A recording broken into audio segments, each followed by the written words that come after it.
In the summer of 1922, a young man named Nick Carraway moves to a small house on Long Island, New York. He's searching for a fresh start, a place to build his fortune as a bonds trader in the glittering world of the Jazz Age. But on his very first night, he's invited to dinner at the mansion of his mysterious cousin Daisy and her husband Tom Buchanan, a brutish man with old money and even older prejudices.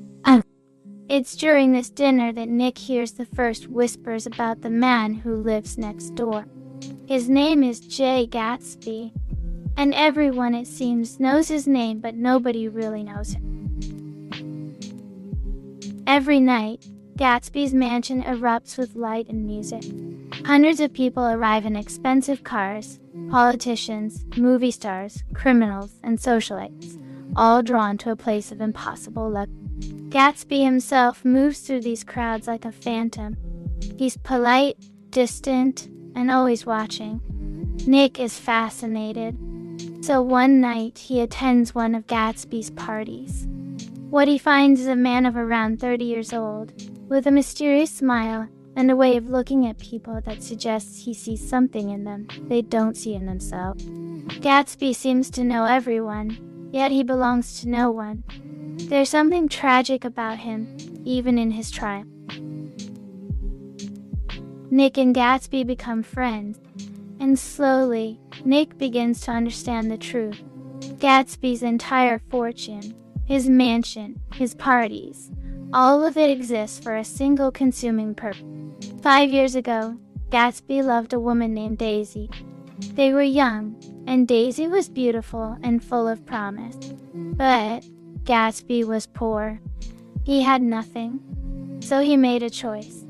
He left her, and he spent every year since becoming wealthy, building his empire in hopes of winning her back. Gatsby believed that with enough money, enough status, enough grandeur, he could erase the past. He could recreate what was lost. He could win Daisy. And so he built his dream across the bay, in a mansion overlooking the water, where he could see the green light that burned at the end of Daisy's dock. Every night, he stood on his lawn and stared at that light. It was his hope, his obsession, his everything. Nick arranges a reunion between Gatsby and Daisy. When they meet again, 5 years of longing and hope come pouring out. Daisy's moved. She's trapped in her marriage to Tom, a man who is unfaithful and cruel, who speaks openly about his racist theories while she sits beside him in silence.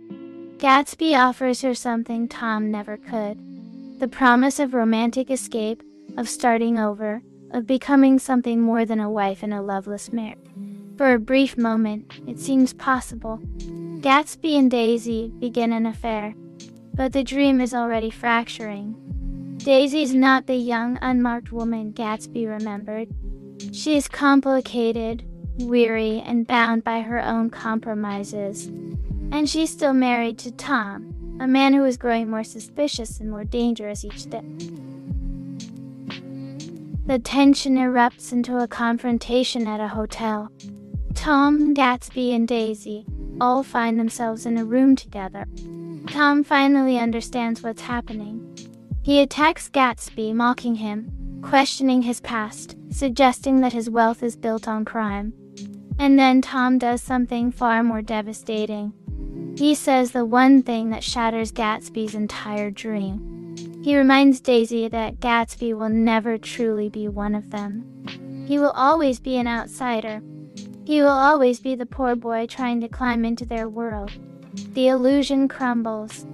Daisy realizes she can't leave Tom, can't abandon the safety and status of her marriage, can't choose the dream over the reality of her life. That same day, tragedy strikes. Daisy, driving Gatsby's car, hits and kills Myrtle Wilson, the wife of a garage owner and Tom's own mistress. Everything spirals. Myrtle's grieving husband, believing Gatsby was driving, shoots him while Gatsby floats in his swimming pool. Then he shoots himself. And in the aftermath, something becomes clear.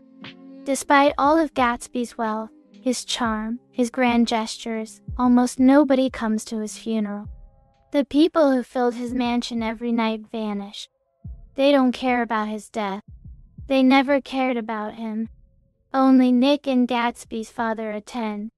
Nick stands there, looking at the empty church, and realizes the terrible truth. Gatsby had built his entire life on a dream that could never be real. He had loved not Daisy as she actually was, but an idealized version of her that existed only in his memory and imagination. This is Fitzgerald's masterpiece, a meditation on the American dream and its corruption. The novel asks us, what happens when we mistake wealth for worth? What happens when we love someone not as they are, but as we imagine them to be?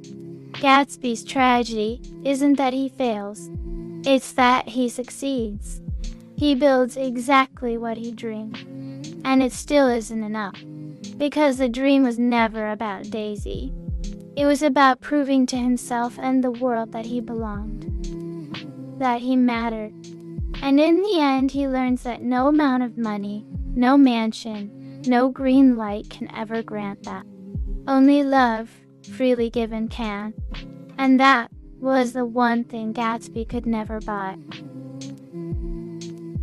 Thanks for watching this summary of The Great Gatsby. If you enjoyed stepping into Fitzgerald's world and understanding Gatsby's heartbreaking obsession, subscribe for more complete book summaries and new stories like this one. You won't want to miss what we explore next.